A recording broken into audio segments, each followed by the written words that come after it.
FAMU Way Part 2 road project has been completed and will have its grand opening on Friday, June 10th at 10 a.m.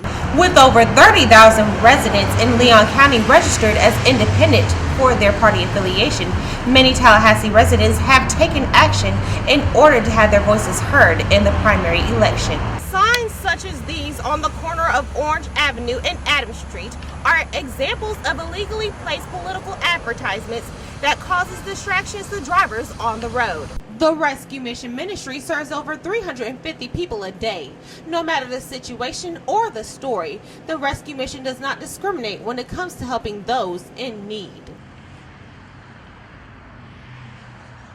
With the rise of Florida's economy, farmers around the state have begun to take advantage of shipping their own products thanks to Senate Bill 1046 farm vehicles. Lance Pierce, Assistant Director of Legislative Affairs for the Florida Farm Bureau, tells us more about the benefits it brings and the past challenges Senate Bill 1046 eliminates for farmers and commerce. It was extremely important for us to match this federal law to reduce the competitive disadvantage that our farmers face and make it easier for them to not only transport food statewide and their crops statewide, but also 150 miles into neighboring states from their farms. According to flsenate.gov, the bill provides a statewide commercial driver's license exemption for farmers transporting products. With farmers and their employees being exempt from having a commercial driver's license when driving a covered farm vehicle, it gives them better opportunities to ship natural goods, such as these collard greens behind me, in a timely manner. Local Tallahassee farmer Al King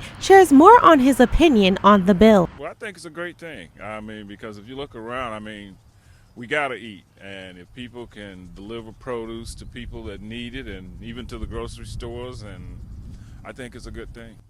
The bill was signed by Governor Rick Scott in early March, providing an equal and affordable opportunity for farmers to participate in interstate commerce.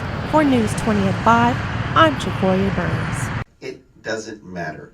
It prohibits discrimination. The right to have the choice to approve or deny marriage services to same-sex couples due to religious beliefs brought pastors and ministers across Florida to discuss Senate Bill 110. Chris Walker, a pastor in Clermont, Florida, discusses the impact the bill has on his rights as a minister in Florida. They said it's not about discrimination, but it's about protecting the rights of pastors to preach to the content of what the Bible says that we believe. According to Christian Family Coalition, the bill was started in response when the U.S. Supreme Court declared a constitutional right to same-sex marriages in June 2015. Senator Aaron Bean, the author of the bill, discusses more on the protection the bill could bring. It just celebrates religious freedom. That's our mission. It's not about a lot of other things that people want to make the bill about, but religious freedom. Churches have that religious freedom. We just want to give them a blanket of protection. Same-sex marriage has been legal in the state of Florida for over a year, and with opposers such as Executive Director of Equality Florida, Nadine Smith, the bill can be a doorway where bad amendments are offered. With continuous controversy of Senate Bill 110, senators voted in favor of the bill with 6 yeas and 1 nay. The bill will be voted in a Senate committee meeting next week to be decided if it should be voted on Senate floor. For News 20 at 5, I'm Chacoryia Burns. That every election ought to be about the future. During a prime time period in campaigning, both Democratic candidates made an effort to convince voters that they were the right choice before the primary election in Florida. Days before the election, Bernie Sanders supporters targeted voting precincts and neighborhoods to raise awareness of his campaign. Sanders supporter Jasmine Arnold expresses her opinion on the importance of this election. As a minority, a lot of times we don't get our voices heard, and I feel like that's because a lot of us don't take the time to do research or get out there and vote. While Sanders supporters made an impact through Florida communities, the Clinton campaign also strived to make an impact as well. In the midst of campaigning for Super Tuesday, former President Bill Clinton came to Florida A&M University to rally upon Democratic candidate Hillary Clinton before the huge primary vote. Local leaders such as Mayor Andrew Gillum spoke on behalf of Secretary Clinton. Gillum tells us more on the importance of the vote. I think he delivered that message well.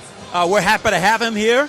And now we've got to do what we've got to do to make sure that we turn out the vote for Hillary Clinton. As a result, Clinton won the Florida primary with 64.4% of the vote and 130 delegates, leaving Sanders with 33.3% of the vote and 63 delegates. For News 20 at 5, I'm Chacoryia Burns.